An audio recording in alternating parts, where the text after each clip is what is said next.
it took me a while, sort of from where I came from, to feel like, oh, can I actually, have some financial success? Can I have like a reasonable life where I'm content and I'm not out of my mind all the time, and like all that sort of stuff.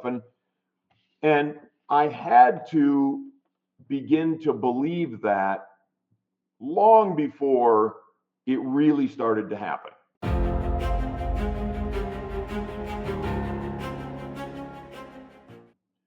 Today, I'm joined by Jeff Wright. Jeff is the CEO and president of Agent Sales Group, growing his business from a one-man operation from home to a network of 20,000 plus agents with life insurance sales of over 25 million of new annual premium every year. Jeff is also the creator of Flinch No More, a neurologically based survival system specifically designed for women living with active addiction. Its purpose is to help women reclaim their power and reclaim themselves one reset at a time. Jeff, thanks for joining me, man. Good to see you. Thank you, Daryl. And man, that's quite an introduction. I really appreciate that. And it's great to have an opportunity to talk to you today. Thank you. I appreciate it. I mean, obviously you are and have done a ton of show up things in your life, which is exactly what this whole thing's about. So excited to chat with you. And for the listeners, you guys know that we start off this with one question and then just sort of take it from there. But Jeff, if you wouldn't mind telling me about an event or a time in your life that caused you to show up for your life in a different way. That's actually very easy, Daryl. I was 15 years old, and I wrote about this in my book, Blame the Fame. I grew up in very rural Georgia in a spot where 99% of the people were born there, they raised there, and they died there. They either cut logs or put wood or worked in the cotton mill. That was it. And my father had a grocery store, and we served a lot of these people. And that back then, of course, those were the days of the Atlanta Journal-Constitution newspaper. I don't even know if that's still around anymore. And Walter Cronkite, that was our whole worldview of what we had. And so when I was a kid in high school, one of my classes had a trip to Europe. And I begged my old man to let me go. It was a 14-day trip, cost $800. Down here you can barely have a good dinner for two for $800 now. But $800 for this whole thing.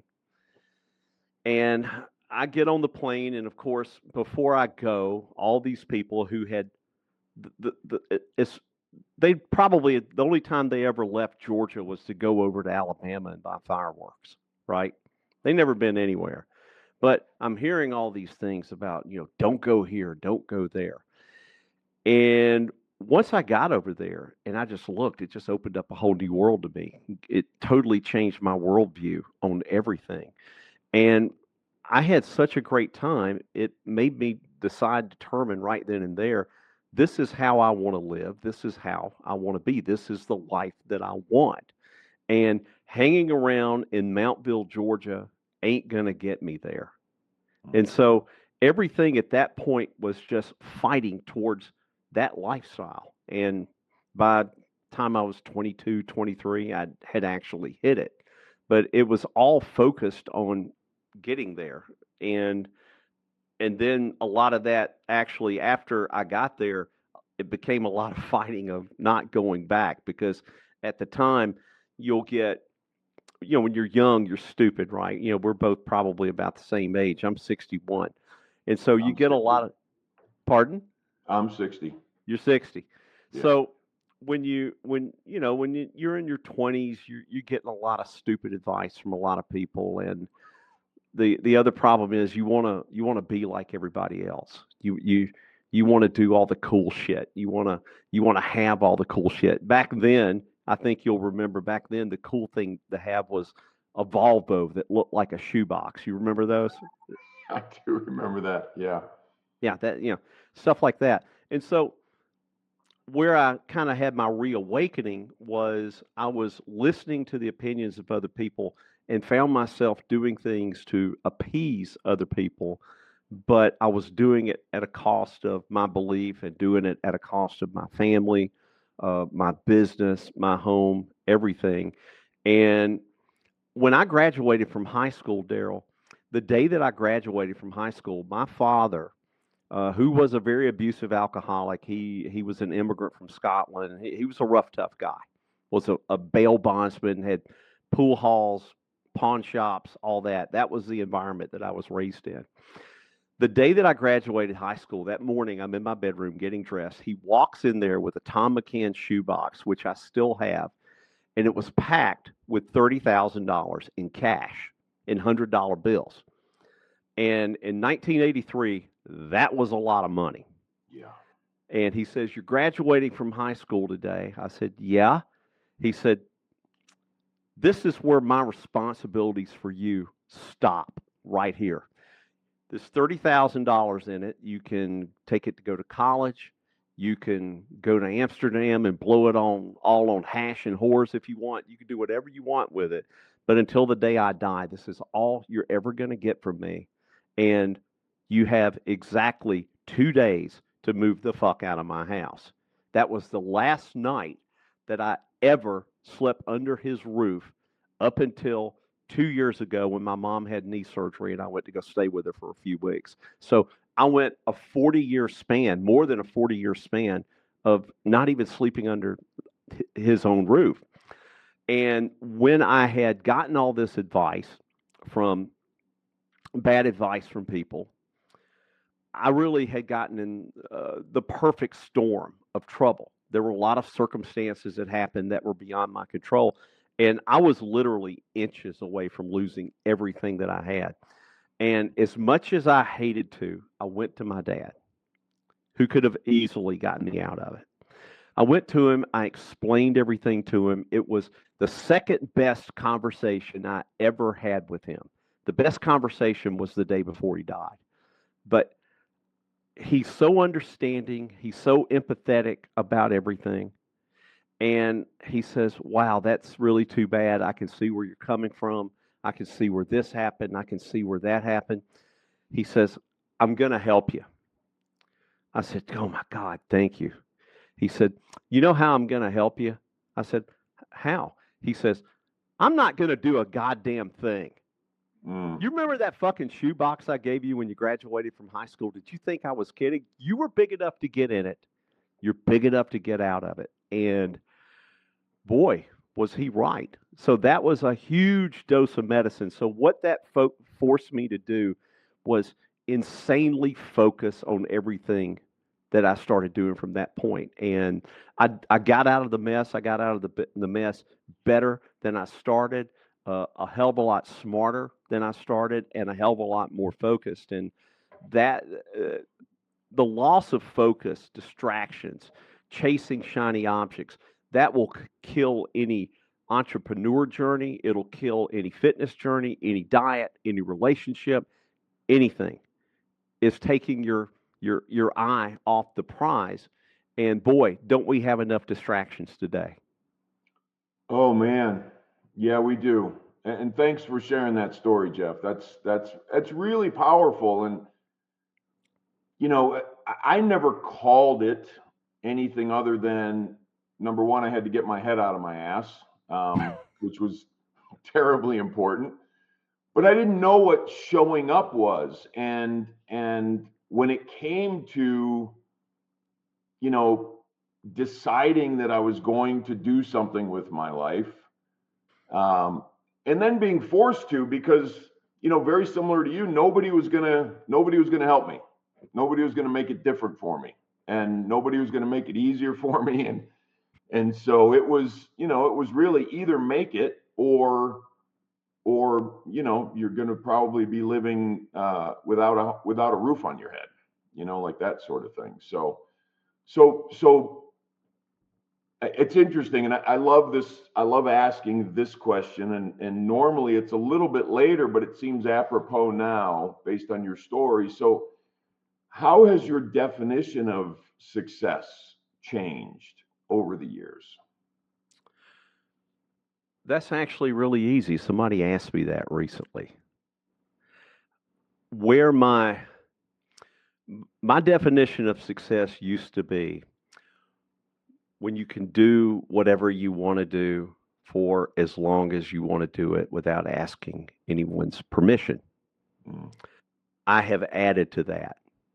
Now, to me, it's doing anything that you want to do for as long as you want to do it without asking anyone's permission and not having to show it off. Mm. It's not posting your trips, your vacation trips. It's not posting your new car. It's not like I have 3 Porsches sitting at home. I think I may have posted the tail end of one of them once. I Right. just, I have a really nice house. I don't post it. I don't do, we go on trips all over the world. I seldom ever post them. I have a personal page, and the only reason that I post on there is because I have an 85-year-old mother who likes to know where I am. And I really do it just for her. If she weren't alive, I wouldn't do it at all. But it's doing things like, I'll give you a great example. 10 years ago, I was living in Buckhead at the time, in Buckhead, Atlanta. It's a ritzy place. And the money is just pouring in. Things are going great. I just gone through a divorce and I was just living life. And I decided that I wanted to go buy a Lamborghini. So I actually ordered a Lamborghini, got it in 6 months, 600 and I think it was $620,000 for this car. I had it for 4 months, and it was the worst 4 months of car ownership I ever had. And the reason why, I bought it for all the wrong reasons, Daryl. Mm. All the wrong reasons. You don't buy them because they ride good or they drive good. They drive great, but they don't ride good at all. None of that. But if you have them, it becomes a big burden. You have the paranoia of parking it. You have the paranoia of valeting it, which I never did. The paranoia of someone hitting it, and then you get all the shit looks from people because when you buy something like that, nobody's really happy that you got it, except maybe another Lamborghini owner. Right. The Lamborghini dealer, they're really happy that you got it, but really no one else is. And I didn't even buy that car because I liked it. I bought it because I wanted to show people that I was successful. And I would drive it to agent meetings, and I thought that that would inspire people to work harder. Like, if he did that, I can do this too. You know what all they said? You're making too much fucking money. Mm. You're not paying us enough. You're not doing this. You're not doing that. Uh, I got rid of it. I got rid of it and went back to driving a Toyota pickup truck. Um, that's the thing. If you buy anything like that, it unless you're buying it just for your own personal satisfaction because you enjoy having it or enjoy the thrill of driving it, outside of those, anything else is the wrong reason. 100% agree. Yeah, and it's interesting you say that, and with the whole success thing, my definition used to be, because my dad was a mechanic. I blew up or grew up in very blue collar Michigan, and nobody in my family ever graduated from college or anything like that. So I was once I got out of drug and alcohol treatment, I decided I was going to go to college. And honestly, the reason I decided was because I wanted that piece of paper to help me get in the door. I knew it was basically just a dog park. It was just going to socialize me, which I needed. I needed to be socialized at that point in my life, and excuse me, and I was. But so not having been in a position to grow up, I remember, and this is I jokingly call it trauma, but it's not. I didn't get a big wheel, and I really wanted one, and so I wanted to have the freedom, which was really an important thing to me. And to me, I needed to have some financial wherewithal to have that freedom. And like you said, do things when I want to do them without asking anybody's permission. And And the other reason is because I had watched family members get put in these, terrible places when they were old, and that's where they ended up dying. And that really bothered me. And so I wanted to have a choice of how that whole thing happens, as far as the end for me. So, so it was the freedom thing and it was the money thing. But then I don't know how long ago it was, maybe 25 years ago, maybe 20, but it became waking up in the morning with a smile on my face. That's what success ended up meaning to me. And a lot of things go into that, right? Because you can't wake up with a smile on your face if you're, for me, if I'm unhealthy, or if I'm making myself unhealthy, or if I'm not doing things that help me to feel content or peaceful. I have to have solid relationships and all that sort of thing. Waking up in the morning with a smile on my face, but that one's worked and it hasn't changed since that time. I don't know if it'll morph into something else. It might, but I feel like that's the meaning, right? Like if I can truly be contented. Yeah, contentment means, what more could you want? Yeah, the problem is for so many people is that they always have to have, it seems like today, they have to have something exciting. They have to constantly have that dopamine hit. There Right. are so many people that will start a new business or start something new, or even get married. Well, it can't be exciting all the time. And so to have a successful business, to have a successful marriage, to have a successful fitness journey, any of that, you have got to be really comfortable with embracing the boring and mundane. You have to, because in the boring and mundane, that's where all the magic happens. That's where all the work is. People could see me driving the Porsche and go, "Oh, look at that!" Ba ba ba ba ba ba ba ba ba. They didn't see what it took for me to get that Porsche. They have no idea what it took. And Right. it's kind of like the saying says, when I bought the Lamborghini, the dealer says, "Remember," and he was kind of in retrospect, he was really forewarning me about the haters I was going to get. He said, "There's a reason this car only seats two people and a MARTA bus seats 100." Mm. Right. Exactly. It's true. Yeah. When he said that, I'm like, what the hell does that mean? And then after I got rid of it, I remember what the guy said, and I said, God, he's right about that. Yeah. Yeah. You know what? And that has been something that's been somewhat difficult for me. And, I like to say, and it's mostly true, I haven't stopped chasing life, but I stopped chasing money at 48. And so, not that I haven't made it, I've done consulting, I've done stuff, whatever, but I'm still chasing life. And I find that people don't like sometimes when people they have known, when we were sort of on a similar level, and then somebody pops up, they really don't like that. And I try to tell people, look, I mean, you're welcome to do, like you said, I have the Porsche. People don't know what it took to get it, right? Yeah. And that's the thing, is people see you where you are, and oh, it's luck, or it's this, or it's that, but it's not. It's putting in the freaking time and the effort and the pain and the blood and everything else that it requires, right? I mean, that's what it is. And sometimes the most painful thing for a lot of people is just getting out there. There's not that many people that are just willing to get out there. Uh, my dad told me one time, another good piece of advice he gave me. He said, "Nothing happens at home. Nothing happens at home. You have to get out if you want to show out."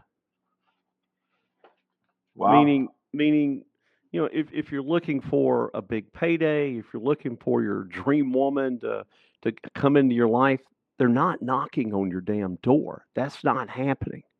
You have to get out and go do it. You have to get out and go get it. And you know, being successful now, Daryl, that is, to me, is easier now than ever. Yeah. Than ever. Oh my God. You really only have to do a few things. Number one, and we talked about this when we jumped on, is be on time. If you're on time, you're in the top 5% right there. And then just keep your word. Do the things that you're supposed to do, that and deliver when you say you're going to deliver. And if you really want to be in the top 1%, over deliver that. That's really all you have to do. You don't have to do anything else. Is be on time and over deliver on time. Keep your word. And not just keeping your word to your customers or keeping your word to your family. The most important person to keep your word to is yourself. Now, you and I were both in the insurance game. You know, it's a sales culture. What is it that they tell a salesperson all the time they have to have? Confidence. You got to have confidence. You got to believe in yourself. But a lot of people, they haven't done anything to believe in. You can't order confidence on Amazon. I wish you could. But you Yeah. actually have to do something to be proud of. And that could be fasting for 2 or 3 days. I do that sometimes. Working up to doing 100 push-ups every day. If you do 10 push-ups a day, you're doing more than 90% of Americans are doing now. Maybe even more than that. So when you're sitting there doing some relatively not even hard things, just uncomfortable things, you can take solace in knowing that not a lot of other people are doing this. And can push-ups make you a millionaire? No, they can't. But can the push-ups give you the confidence and the mindset to do it? You damn right they can. Absolutely. And having that discipline, I swear, man, you're I just love what you're saying because I agree so wholeheartedly. You were talking about, the daily boredom grind, whatever. I don't look at it that way because it's like my freaking lifeline. Like I plug into life. I just plug myself into, the breath work and the meditation and the exercise and the eating right and all that shit that's pretty boring. But it's keeping my word to me. Yeah. Right? I mean, I've been in recovery for a long time, and I hate saying that. I've been recovered for a long freaking time. And, you know, I have the wherewithal to be an obsessive, compulsive nut job. I do. That's just what I can be. And so I have to temper myself by plugging into these simple disciplines every single day. And like you said, working up and building that confidence. I mean, nothing has built my confidence, but also my peace of mind more than doing shit, right? Yeah. Like your dad said, get out of the house. You got to get out of the house and you got to do shit. Um, and like if you're drinking, if you're an alcoholic, I had on my podcast not too long ago, really cool guy. His name's Coach Cliff Brooks, lives up in Washington, D.C. And he was an alcoholic. And what he did was he just traded one addiction for another. He traded alcohol for fitness and became a gym rat. And so, the addiction's the same. It's just happens to be a pretty good addiction that he has. And he and I had this discussion because you talk about being a recovered alcoholic. That is the right attitude, because having the confidence and accomplishing things and doing tough shit, as you're talking about, what that does is it raises your identity. I'm a firm believer is in that you cannot really do what you want. You can only do what your identity allows you to do. Mm. And so where Coach Cliff and I had this discussion, I have a friend of mine over in Miami who is an AA sponsor. He's been in it for 12 years. And if you ask him, if he introduces himself to you, he's going to say, "Hi, I'm Billy, and I'm an alcoholic. I've been sober for 12 years." And to me, what that sounds like, he still has the identity of an alcoholic. It sounds like he's been fighting it for 12 years. He's still an alcoholic and he's still trying to push it back, though he has no inclinations to drink anymore whatsoever. I told him that he should change the language that he uses, saying, "I'm a recovered alcoholic. I used to drink, but that is not who I am anymore." And it's a completely different shift.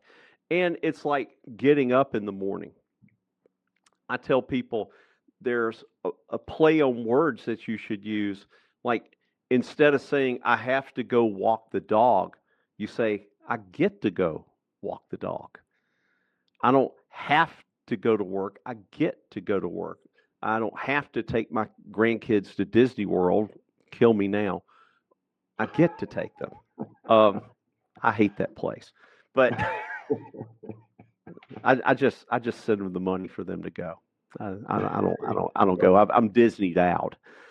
Yeah. But it's all the mindset of things that replacing the things that you have to do to the things that you get to do, and raising whatever your identity is. What is the identity of someone? If you have a goal somewhere you want to be, it could be an income level, it could be owning a jet, it could be anything. What is the identity of that person? You have to raise that identity first, because if you don't do that, you'll never punch through that hole, no matter how hard you try. Yeah, I think it is absolutely true. And it took me a while, sort of from where I came from, to feel like, oh, can I actually, have some financial success? Can I have like a reasonable life where I'm content and I'm not out of my mind all the time, and like all that sort of stuff. And I had to begin to believe that long before it really started to happen. A And hundred percent. yeah, and it's everything's a stepping stone, right? So I'm just stepping and I'm stepping and I'm showing up to the best of my ability and doing stuff to the best of my ability and not quitting, which I think is absolutely, just the watchword. Just don't quit, keep going. And it worked. And it sounds like, Jeff, you're talking about gratitude to a large extent, in Hundred terms of, percent. right, looking at what I get to do as opposed to what I have to do, right? The misery of, oh Lordy, I have to do this. Like, who gives a shit? You have to go do it. Go freaking do it. Quit whining, right? Yeah.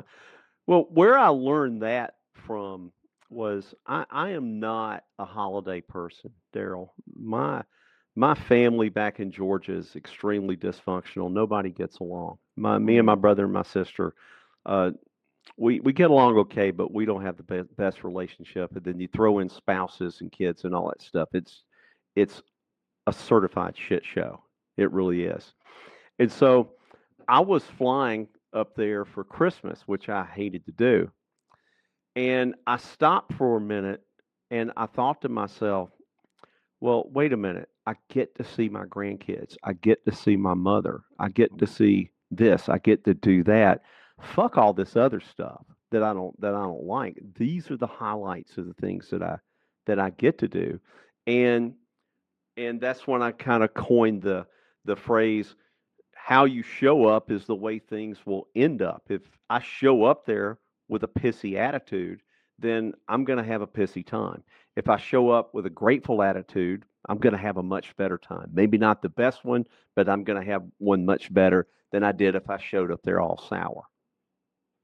Absolutely. Yeah. Yeah. It's and the way to that is similar to the way to confidence, right? I mean, it's practice and it's doing stuff and it's keeping, for me, it's keeping my word to myself about how I am conducting my affairs every single freaking day, and I think that's absolutely crucial. So I want to talk a little bit, Jeff, if we could, about Flinch No More, because that is, one of the things I read in your bio information, which I loved, is that your greatest pleasure comes from helping others succeed, and that's just a beautiful thing. And I think that's one of the things that I'm trying to do is just continue to give back as much as I possibly can. And can we talk a little bit about Flinch No More? It happened about a year ago. Now, my father was an alcoholic, not a nice guy. He was a smart guy. He gave me a lot of nice little tidbits and gave me a nice going away present when I graduated high school. But he was hell. He really was. He was very abusive to all of us. He was abusive to my mom. I can't tell you how many fights I saw in the house. Just terrible things. And so what I saw was all the "you're no good, you'll never amount to shit, no one ever is going to love you," all that stuff. Okay.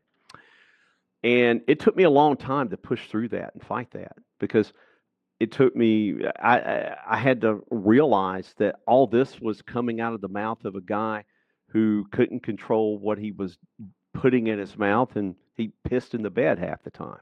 So I'm like, well, why the fuck am I listening to that? What the hell does he know? And so fast forward up until a year ago, I have a young lady from California who works for me. She calls me and she's crying. And I thought she committed fraud or something. I had no idea. She was just hysterical. And to make a long story short, she'd been engaged to this guy for 3 years, been living together for a while. No one knew that he drank a bottle of vodka every day, had put her in the hospital half a dozen times. She had 2 dogs. He killed both of those. Oh, He She had become an expert in patching drywall because he was just trashing the house, knocking holes in the wall, and wondering if she should still marry this guy. mm, And I'm like, what the fuck? You get away from this motherfucker as quick as you can. And I tell her my life story, what had happened to me. And she says, I said, why are we even discussing this? And this is what I learned about why so many people, particularly women, um, and I focus most of my content on women, quite frankly, because most guys are not very willing online to raise their hand and say they're going through anything. It's just not the manly thing to do. That's why I don't do it. Women will 100 times faster raise their hand and openly talk about it. But it was crazy. I did a video about it, but let me back up. I lost my train of thought. So the reason why they stay in these relationships, I would have always thought was because of the money. They couldn't afford to. They didn't have the funds to do it. That is not as true as you would think, as I have delved into this, talking to so many people. The biggest reason why that they don't go anywhere, and also the reason why she was hesitating on not marrying this guy, she was afraid of what other people were going to think. mm. Plain and simple. She said, well, we're going to get married in Mexico, and my father's already spent all this money. And I'm like, yeah, fuck the money. Who cares? I said, if you were my daughter, I wouldn't care at all. I said, if Yeah. your father loves you that much, he's not going to give a shit. I said, yeah, I couldn't tell him this. I said, but I'm sitting there thinking, I would apply that money to something else instead of a wedding party. I'd want to get rid of this guy if somebody was doing that to my daughter. And so I did a video about it on Instagram and TikTok. And I think throughout all the platforms, it's been hit like 30, 40 million times, something like that. It's crazy. And I Wow. just couldn't believe that many people were suffering through this stuff. So that has been 99% of my content ever since. And the guidebook that I did is just very simple. Only charge $17 for it. I don't do it for a living. I'm just doing it to help. And the reason why I charge money for it, I was giving it away. The reason why I charge money for it is If I charge for it, people will actually read it and use it. If I give it to them, they won't do anything with it. People that pay attention. And so it's just been incredible to me, just one story after another. I got messages today from from a lady in the UK. Her husband had been beating on her, beating on the kids, drinking, doing all this stuff, and last night he killed himself. Oh, And now she feels guilty about it, and so then that's a whole other conversation, is telling these people how to overcome that guilt that they have for something that they never did in the first place. People always think that if I would have loved harder, I would have tried harder. No, you can't make excuses for the actions and choices of someone else. And so a lot of the stuff that I talk about in Flinch No More, honestly, is a lot about sales relationships that I've been teaching to my agents for 30 years. Because sales and relationships at home, there really isn't a lot of difference. Not a lot at all. So that's where all that came from. It's very passionate to me because I remember all the hell that I went through, and I also remember all the stuff that I had to go through myself. And I didn't have any help. I didn't have a therapist. I didn't have anyone to talk to. I had to figure this shit out on my own. And and a lot of that was raising my identity of I started my business in my house with just me, but within a couple of months, I was acting as if I did have all the thousands of people working for me. I acted that way. And I acted that way for 2 or 3 years before it actually came to fruition. But the limiting beliefs that you get from people, it could be something that a teacher told a kid in the first grade when they're 6 years old. And whatever that little thing is, it could stick with them for the rest of their life. It's terrible. yeah, 100% agree. I mean, it's easy to fall into limiting beliefs, unfortunately, because they're easier to believe, and you don't really Yeah. have to do shit. Um, you just have to live your life and be limited. And then if you decide not to be limited, like, oh man, there's a lot of stuff to do, but it's a but, but it's a hell of a life, right? It's a hell of a life. And thank you for sharing that story about Flinch No More, because that's just, I mean, to me, just I've got family members with, those kinds of issues. And there are people in my life. I don't have people in my life that aren't, you know, taking this whole freaking thing seriously. I just Yeah. don't. I You, can't. you know, before I started talking about this, I really had no exposure to it because that was a life that I had gotten away from.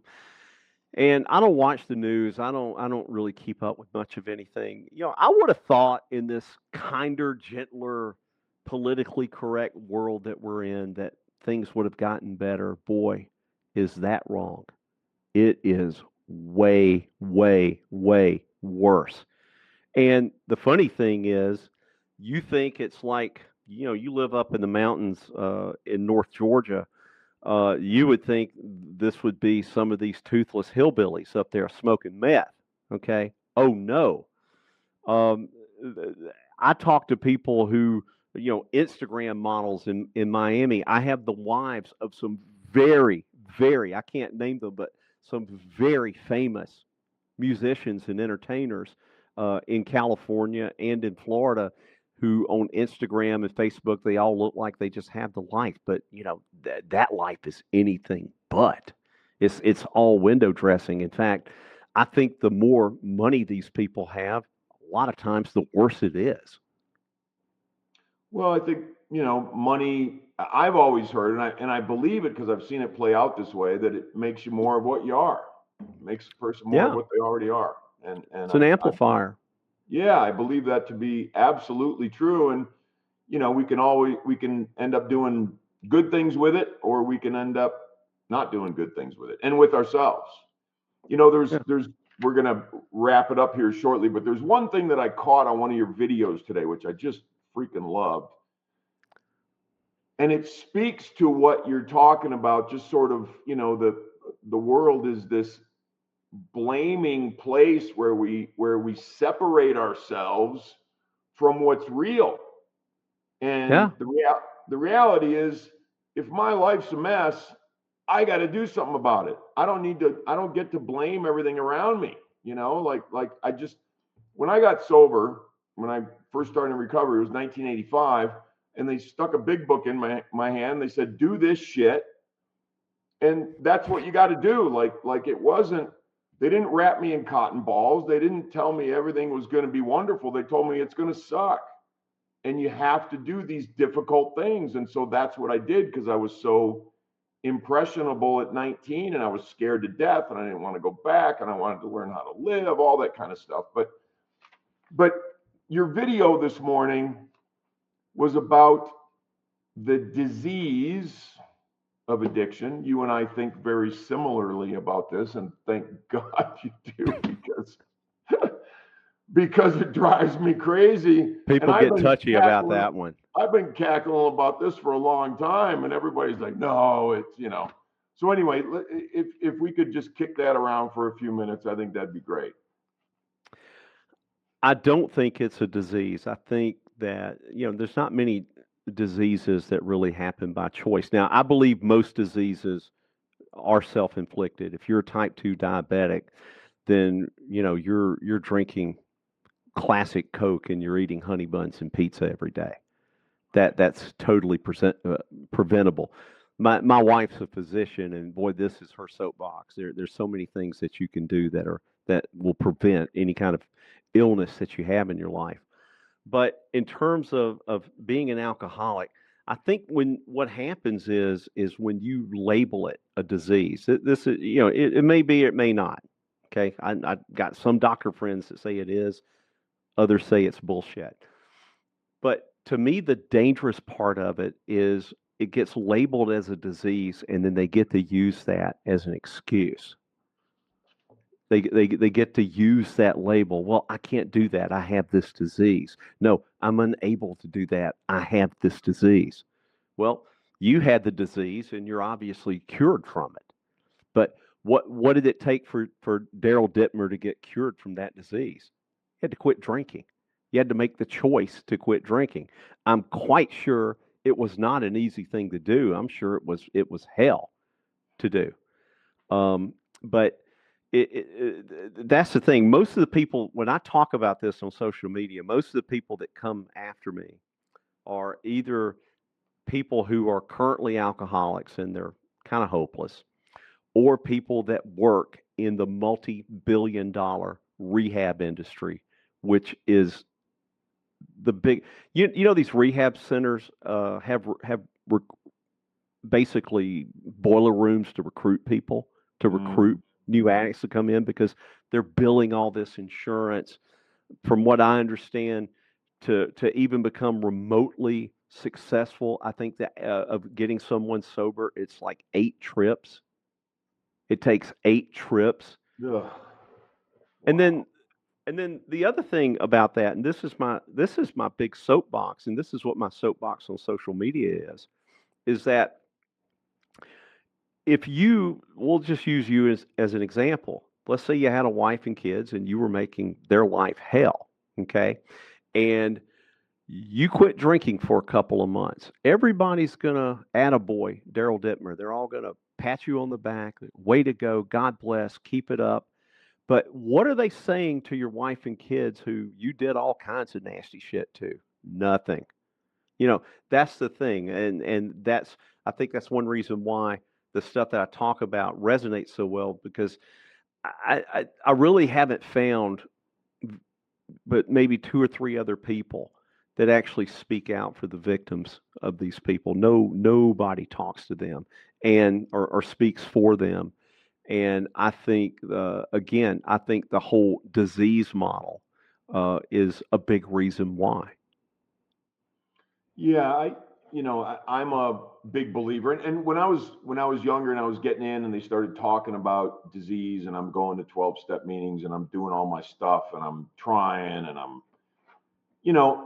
I was like, okay, because I didn't know any better. But then as I kept going, I'm like, but wait a minute. If I get my head out of my ass, change my life, and become a person who doesn't give a shit about changing how I feel ever because I feel so freaking good, why would I ever go back to drinking or drugs? I wouldn't. Huh. And that's right. Like, that's my life today. Like, my wife said to me, I don't know, a day or two ago, or maybe a week ago, she's like, what do you think would happen if? And I'm like, I just don't give a shit, and she knows how obviously committed I am. And, I haven't had a thought of wanting a drink or a drug in at least 35 years. I just don't care because I built my life. And that's what I try to impress upon people, that when you're getting clean or you're getting sober or whatever, you got to build your freaking life. You can set down the alcohol, but if you're still an asshole and you're still treating people, poorly and treating yourself poorly, you're in trouble. You're exposed. And so in next conversation, Jeff, we're going to talk about all the people that get paid for you being sick, right? Like all the people that get paid Oh my God. for you to be sick. Like, they want you to be sick. And we'll talk about that next time, because I can be on a soapbox for that. That is a whole industrial complex. Yeah. Yeah. And a lot of it, I would say most of it is paid for and funded by the old cigarette companies and of course pharmaceuticals. Pfizer's been in business for over 150 years and they haven't cured one fucking disease. Not Right. one. Right. Crazy. Yeah. And yeah, well, don't get me started on, every time I flip on the TV, all I see is freaking commercials for new pharmaceutical shit where the side effects can Just kill you. don't turn it on. Don't turn it I on. know. I know. I hardly ever do. Yeah. I'll watch. I'll get hooked on an episode on a series like Landman or Tulsa King or Right. something like that, and I'll watch that. Outside of that, I never turn it on. Never. That's exactly what we do. We'll watch our shows, and other than that, like, I'm just throwing up from all the bullshit you see on TVs. But anyway, it's been wonderful, man. So how do we find you, Jeff? Where do we find you out there? And we'll put all this in the show notes as well. My Instagram is at the real Jeff Wright, WRIGHT, at the real Jeff Wright. And if anyone is interested in the ebook that I did, it's really geared towards women, but it's if you flip the pronouns, it's the same thing for guys. It's flinchnomore.com. Very simple. Go on there. It's only $17, and there is something in there that would help anybody and everybody. Doesn't matter if you're with an abusive alcoholic or not, because a lot of it talks about building relationships and maintaining good relationships. And yeah, it's actually for $17. It's very comprehensive. It took me a long time to put it together. Very cool. Yeah, thank you. And the work that you're doing around that is just, it's wonderful. And thank you for doing that work. Like Hey, you said. thank you, man. It was a blast talking to you. Yeah, it was. It was a riot. We'll catch up again soon, but thank you, and enjoy the rest of your evening.